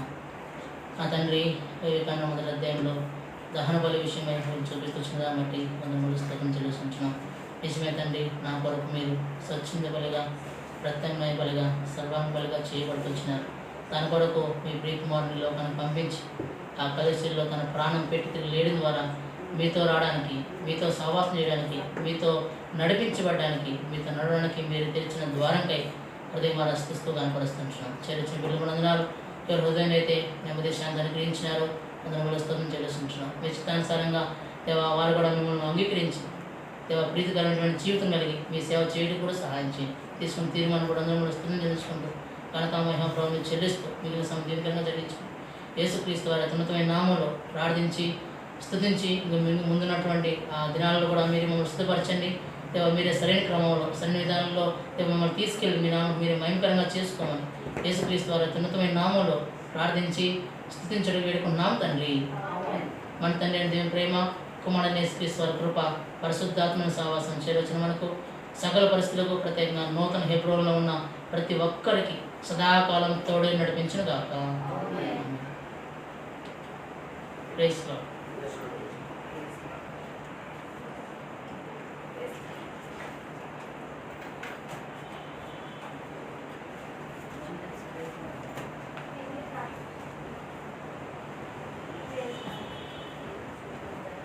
Yeah.